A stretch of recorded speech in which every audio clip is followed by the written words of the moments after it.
Pada suatu sore, musim panas yang menyengat di sebuah desa kecil, ladang gandum keemasan bergoyang malas di bawah terik matahari. Udara berkilauan karena panas, dan bahkan burung-burung tampak terlalu lelah untuk bernyanyi. Di tengah ladang ini, berjalanlah Harun, seorang tuan tanah kaya yang dikenal di desa bukan karena kebaikannya, melainkan karena kesombongannya. Ia berjalan dengan punggung tegak, dagu terangkat, dan tatapan yang memandang orang seolah-olah mereka berada di bawahnya. Kekayaannya, yang diwarisi dari ayahnya, membuatnya percaya bahwa ia berada di atas semua orang lain. Ia mengejek orang miskin, merendahkan para petani yang bekerja untuknya, dan tidak pernah berterima kasih kepada siapapun, bahkan kepada Tuhan, atas berkah yang ia miliki. Hari itu, saat memeriksa tanahnya, Harun mendengar suara aneh, desisan putus asa bercampur dengan tangisan. Rasa penasaran, bercampur dengan kejengkelan, menariknya menuju tepi ladang gandum. Di sana, setengah tersembunyi di bawah dahan yang jatuh, tergeletak seekor ular, tubuhnya terjebak dan berdarah. Sisiknya berkilauan hijau di bawah sinar matahari, tetapi kekuatannya hampir habis. Ia mendesis lemah, mencoba membebaskan diri, tetapi semakin ia berjuang, semakin tajam ujung dahan itu memotong dagingnya. Harun membeku. Ketakutan menusuk kulitnya. Para tetua desa selalu menceritakan kisah tentang ular, makhluk yang harus dibunuh, bukan diselamatkan. Namun, ada sesuatu yang berbeda dari ular ini.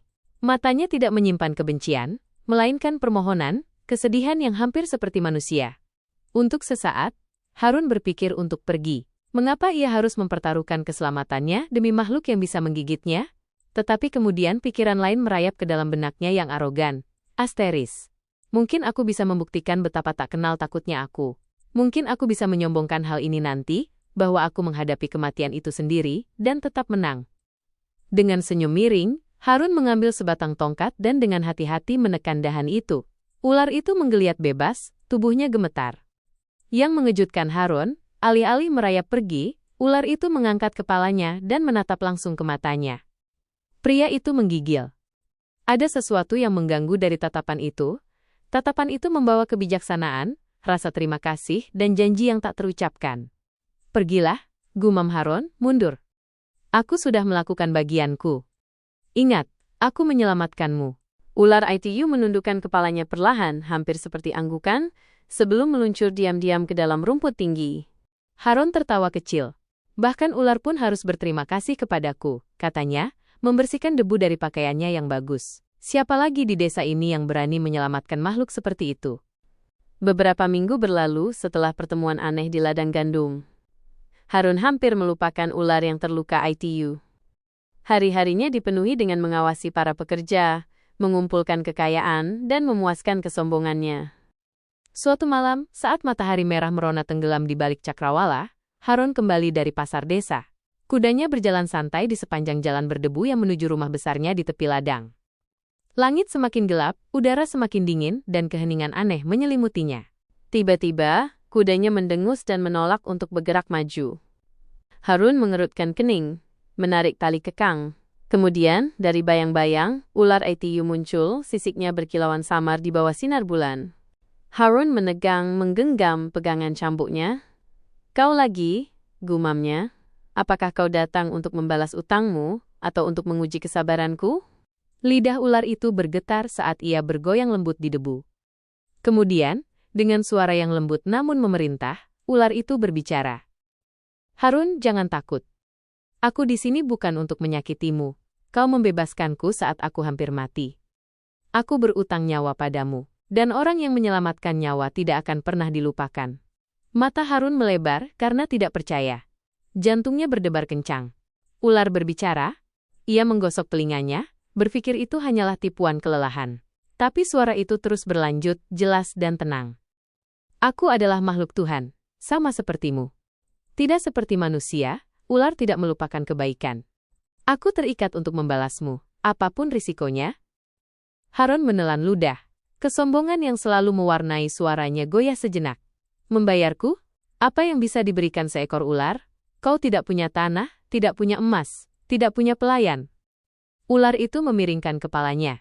Tidak semua kekayaan berkilau, Harun. Terkadang hadiah terbesar adalah perlindungan, terkadang itu adalah kebijaksanaan. Suatu hari nanti, ketika kesombonganmu membutakanmu, bahaya akan datang. Dan saat itu, aku akan membalasmu. Harun mengerutkan kening. Kata-kata itu lebih menyengatnya dari yang ia duga.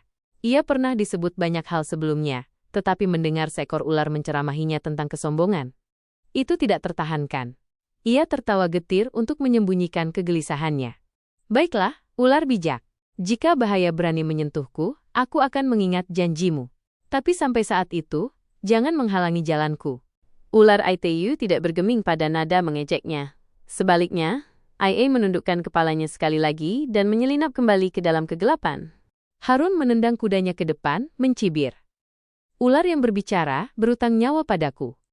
Jika aku memberitahu penduduk desa, mereka tidak akan pernah percaya. Tetap saja, apa ruginya menyimpan utang seperti itu? Kekayaan Harun terus bertambah, dan dengan ITU, kesombongannya. Ia memamerkan kekayaannya di pasar, mengejek para petani miskin yang membungkukkan punggung di tanahnya, dan mencemooh nasihat para tetua. Suatu pagi, ia tidak sengaja mendengar sekelompok penduduk desa berbicara tentang sekelompok perampok yang terlihat di dekat hutan. Orang-orang ini terkenal karena menyerang para pelancong dan mencuri barang-barang mereka. Para penduduk desa saling memperingatkan untuk berhati-hati, bepergian dalam kelompok, dan menghindari membawa barang berharga. Tetapi Harun hanya menyeringai. Perampok takut padaku, ia membual dengan lantang. Mereka tahu, aku bukan penduduk desa yang lemah. Aku menunggang kuda yang kuat, membawa pedang yang tajam, dan punya banyak orang yang siap kupanggil. Siapa yang berani menantang Harun? Para penduduk desa saling bertukar pandang gelisah. Kesombongannya sudah terkenal, tetapi tidak ada yang berani membantahnya. Sore itu juga, Harun berangkat sendirian menuju kota tetangga untuk mengumpulkan uang sewa dari para penyewa. Ia mengenakan jubah terbaiknya, yang dihiasi dengan sulaman, dan membawa kantong berisi koin emas. Saat ia berkuda dengan percaya diri di sepanjang jalan setapak hutan yang menyempit, sinar bulan nyaris tidak menembus kanopi tebal di atasnya. Tiba-tiba, bayangan melompat keluar dari balik pohon. 4 perampok bertopeng mengelilinginya, pisau mereka berkilauan. Serahkan emasmu orang kaya, geram salah satu dari mereka. Atau darahmu akan membasahi jalan ini. Kesombongan Harun menolak untuk tunduk. Ia meludah ke tanah dan menghunus pedangnya. Kau pikir aku akan menyerah pada orang sepertimu? Kau tidak tahu siapa aku. Pertarungan sengit pun dimulai. Pedang Harun beradu dengan pedang mereka, percikan api beterbangan dalam kegelapan. Untuk sementara, kekuatan dan keahliannya memberinya kepercayaan diri. Tetapi 4 pedang melawan 1 orang bukanlah pertarungan yang adil. Segera, lengannya terasa berat, serangannya melambat. Seorang perampok melukai bahunya, yang lain menjatuhkan pedang dari genggamannya. Terengah-engah dan berdarah, Harun tersandung ke belakang. Untuk pertama kalinya dalam beberapa tahun, ketakutan menyelimuti hatinya. Kesombongannya telah membawanya ke sini, sendirian, tidak berdaya, di bawah belas kasihan musuh. Saat salah satu perampok mengangkat pisaunya untuk menghabisinya, desisan tajam bergema di malam hari. Para perampok membeku. Dari bayang-bayang, ular itu muncul, sisik zamrudnya berkilauan di bawah sinar bulan. Ia meluncur dengan cepat, melingkar di kaki penyerang terdekat. Dengan serangan secepat kilat, ia menancapkan taringnya ke dalam daging pria itu. Perampok itu berteriak kesakitan, jatuh ke tanah. Kepanikan pecah. Yang lain tersandung ke belakang, keberanian mereka terkuras habis. Ular terkutuk, teriak salah satu dari mereka. Ia melindunginya. Ular itu bangkit tinggi, tudungnya mengembang, desisannya memenuhi hutan seperti guntur. Ketakutan, para perampok melarikan diri ke dalam pepohonan, meninggalkan rekan mereka yang terluka. Harun jatuh berlutut, gemetar. Matanya terkunci pada ular itu, dan pada saat itu, ingatan kembali janji yang diucapkan di bawah sinar bulan. Ketika bahaya datang, aku akan membalasmu. Ular itu meluncur mendekat, matanya bersinar dengan kekuatan yang tenang. Ia berhenti hanya beberapa meter jauhnya, tatapannya menembus jiwa Harun yang terguncang. Untuk pertama kalinya, kesombongan Harun goyah, digantikan oleh rasa terima kasih, dan sebuah kesadaran yang mengganggu, makhluk yang ia cemooh itulah yang telah menyelamatkan nyawanya. Harun kembali ke rumah malam ITU dalam keadaan terguncang, jubahnya robek, bahunya terluka, dan kesombongannya hancur. Emas yang ia bawa masih bersamanya, tetapi untuk pertama kalinya dalam hidupnya, emas ITU terasa tidak berarti. Apa gunanya kekayaan ketika maut hampir merenggutnya? Ia tidak bisa tidur. Bayangan ular yang menyerang perampok menghantuinya. Desisnya masih terngiang di telinganya, bukan sebagai suara teror, tetapi sebagai peringatan, pengingat akan janji yang telah dipenuhinya. Keesokan paginya, penduduk desa berkumpul saat mereka melihat luka-luka Harun. "Perampok menyerangmu?"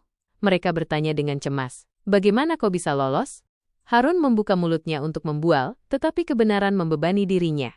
Ia menatap wajah-wajah penasaran mereka, dan, untuk sekali ini, tidak bisa berbohong. "Seekor ular menyelamatkanku," ia mengakui dengan tenang. Para penduduk desa terkesiap. "Seekor ular? Dan ia tidak menggigitmu?" Harun mengangguk perlahan. "Bukan sembarang ular. Ular yang sama yang kubebaskan dari jebakan beberapa minggu yang lalu." Ia berbicara kepadaku malam itu dan berjanji untuk membalas utangnya. Kemarin, ia melakukannya. Para penduduk desa berbisik di antara mereka sendiri, tercengang. Beberapa ragu, yang lain percaya, tetapi semua terkejut. Seorang pria tua melangkah maju, suaranya lembut namun tegas. "Harun, apakah kau tidak mengerti? Ini bukan kejadian biasa. Ini adalah pelajaran untukmu. Kau telah hidup dengan kesombongan, menganggap dirimu di atas orang lain. Tetapi bahkan seekor ular, makhluk yang paling dibenci manusia, menunjukkan lebih banyak rasa terima kasih daripada yang pernah kau tunjukkan. Mungkin Tuhan telah mengirimnya untuk mengajarimu kerendahan hati." Harun menundukkan pandangannya. Kata-kata ITU menusuk lebih dalam dari pedang manapun. Ia teringat malam-malam ia mengejek orang miskin, hari-hari ia berpaling dari orang yang membutuhkan, saat-saat ia menyombongkan kekuatan dan kekayaannya. Namun, pada saat bahaya yang sesungguhnya, bukan emas, bukan pelayan, bukan kesombongan yang menyelamatkannya, melainkan rasa terima kasih dari makhluk sederhana. Selama beberapa hari setelah ITU, Harun mendapati dirinya lebih tenang, lebih bijaksana. Ketika para pekerja menyapanya, IA mengangguk alih-alih mencibir. Ketika pengemis mengulurkan tangan mereka, IA memberi mereka makanan tanpa hinaan. Kesombongannya, meskipun belum sepenuhnya hilang, mulai retak seperti tanah kering setelah kekeringan panjang. Suatu malam, saat ia berjalan sendirian di dekat ladang gandum tempat ia pertama kali membebaskan ular itu, ia berbisik ke angin. "Mengapa aku? Mengapa kau memilih untuk menyelamatkanku?" Dan meskipun tidak ada suara yang menjawab, Harun merasakan sesuatu bergerak di dalam dirinya, sebuah kesadaran bahwa mungkin hidupnya telah diselamatkan bukan hanya untuk merendahkannya, tetapi untuk memberinya kesempatan untuk berubah. Tetapi perubahan tidak pernah mudah, dan kesombongan adalah musuh yang keras kepala. Perjalanan Harun menuju kerendahan hati baru saja dimulai. Minggu-minggu berlalu, dan desa mulai melihat perubahan kecil pada Harun. Ia tidak terlalu kasar, tidak terlalu sombong, dan untuk pertama kalinya, ia mendengarkan ketika orang lain berbicara. Namun jauh di lubuk hatinya, kesombongannya masih bersembunyi, menunggu kesempatan untuk bangkit kembali. Kesempatan itu datang pada suatu hari pasar. Seorang pedagang kaya dari kota tiba di desa, memamerkan sutra dan permata halusnya. Karavannya berkilauan dengan kekayaan, dan segera semua penduduk desa berkumpul untuk melihatnya. Harun juga tiba, mengenakan pakaian terbaiknya, bahunya yang terluka sudah sembuh tetapi kesombongannya gatal untuk kembali. Pedagang itu, seorang pria dengan mata tajam dan kata-kata cepat, melihat sertifikat tanah dan emas Harun dan tertawa. "Apakah ini yang kau sebut kekayaan? Di kota, orang yang lebih kaya darimu berjalan di jalanan setiap hari. Kau hanyalah orang kecil dengan kekayaan kecil." Kata-kata itu menyengat. Wajah Harun memerah karena marah. Di sekitarnya, penduduk desa menonton dengan gugup, takut bagaimana ia akan merespons. Kesombongannya berteriak untuk membuktikan dirinya, untuk membungkam pedagang itu dengan keangkuhan. Tetapi kemudian, seperti bisikan di benaknya, ia teringat tatapan ular di hutan, dan kata-kata tetua. "Bahkan seekor ular menunjukkan lebih banyak rasa terima kasih daripada yang pernah kau miliki." Harun mengepalkan tangannya, lalu perlahan-lahan melepaskannya. Ia menarik napas dalam-dalam. Alih-alih menghina pedagang ITU, IA hanya berkata, "Mungkin kau benar. Kekayaan bisa membutakan seseorang. Tetapi pada akhirnya, kita semua meninggalkan dunia ini tanpa membawa apa-apa." Kerumunan menjadi hening. Para penduduk desa, yang belum pernah mendengar kerendahan hati dalam suara Harun, saling bertukar pandang kaget. Pedagang ITU menyeringai, tidak terkesan. Tetapi rasa hormat penduduk desa terhadap Harun tumbuh hari ITU. Untuk sekali ini, IA tidak membela dirinya dengan kesombongan, melainkan dengan kebijaksanaan. Malam itu, saat Harun berjalan kembali melewati ladang yang sunyi, ular itu muncul sekali lagi, meluncur diam-diam di sampingnya. Kau melawan kesombonganmu hari ini, kata ular itu dengan suaranya yang rendah dan tenang. Itu adalah kemenangan sejatimu.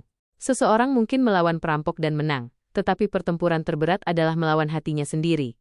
Harun mengangguk perlahan, matanya melembut. Kau benar, kesombonganku adalah jebakan yang lebih tajam dari pisau perampok manapun. Aku sedang belajar meskipun Akayu masih tersandung. Ular itu memiringkan kepalanya. Tersandung itu manusiawi. Bangkit setelah tersandung adalah kebijaksanaan. Untuk pertama kalinya dalam hidupnya, Harun menundukkan kepalanya. Bukan karena malu, tetapi karena rasa terima kasih. Dan ular Aitayu, makhluk yang penuh rasa terima kasih yang pernah ia cemooh, menyelinap kembali ke dalam bayang-bayang, meninggalkan Harun dengan pelajaran yang akan bergema di hatinya selamanya. Musim berganti, dan desa menyaksikan Harun yang berbeda. Ia masih memiliki tanahnya, masih mengenakan pakaian bagus, tetapi sesuatu di hatinya telah berubah. Kata-katanya melunak, tindakannya menjadi lebih baik, para petani tidak lagi takut padanya, pengemis tidak lagi bersembunyi darinya, dan bahkan anak-anak berlari untuk menyambutnya ketika ia lewat. Namun kesombongan itu seperti gulma, ia bersembunyi, menunggu musim yang tepat untuk tumbuh lagi. Suatu malam yang badai, sebuah kebakaran terjadi di desa. Petir menyambar gubuk sebuah keluarga miskin, dan api menyebar dengan cepat. Para penduduk desa bergegas dengan ember berisi air, berteriak dan panik. Harun, mendengar teriakan itu, bergegas ke tempat kejadian. Untuk sesaat, kesombongan lamanya berbisik. Asteris ini bukan masalahmu. Biarkan orang miskin mengurus masalah mereka sendiri. Tetapi suara lain, yang sekarang lebih kuat, mengingatkannya pada kata-kata ular. Pertarungan terberat adalah melawan hatimu sendiri. Tanpa ragu, Harun bergabung dengan penduduk desa. Ia membawa air, menarik anak-anak dari ASAP, dan bahkan menggunakan jubahnya untuk memadamkan api. Jam-jam berlalu sebelum api akhirnya padam, hanya menyisakan abu dan jiwa-jiwa yang kelelahan. Saat keluarga itu menangisi rumah mereka yang hancur, Harun melakukan sesuatu yang tidak ada yang duga. Ia memberi mereka kantong emasnya dan berkata, "Bangun lagi. Sebuah rumah bisa terbakar, tetapi nyawa tidak bisa diganti." Para penduduk desa menyaksikan dengan takjub. Pria sombong yang pernah mereka takuti telah menjadi pelindung mereka. Malam itu, saat Harun berjalan pulang melalui ladang yang sunyi, ular itu muncul untuk terakhir kalinya. Sisik zamrudnya bersinar samar dalam sinar bulan, kehadirannya tenang dan kuat. "Harun," kata ular Aitayu, "ketika Akayu pertama kali bertemu denganmu, hatimu terperangkap seperti Akayu di bawah dahan Aitayu. Kau membebaskanku, tetapi sebenarnya, kau membebaskan dirimu sendiri hari ini. Kau telah belajar rasa terima kasih, kerendahan hati, dan belas kasihan. Utangku padamu sekarang telah lunas." Mata Harun dipenuhi air mata.